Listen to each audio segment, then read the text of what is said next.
Studio online e boom di iscrizioni anche per l'alta formazione, perché oggi pure l'università immatricola studenti, ovvero e-learner 4.0 su piattaforme digitali.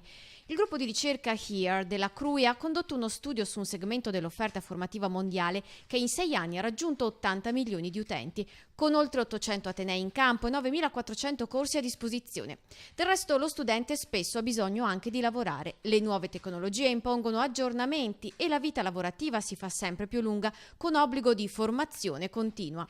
Dall'andamento generale non si discosta il Nord-Est. Oggi a Padova la prima sessione d'esame dopo la pausa estiva per l'Università Digitale numero 1 al mondo con 256 sedi. Nel Veneto di Ca' Foscari e Bo, l'Università Telematica Uninettuno si appoggia al Polo Tecnologico per il Nord-Est di Confservizi Veneto. Complessivamente comunque in Italia gli iscritti sono 15.000 ed è un numero assolutamente in crescita.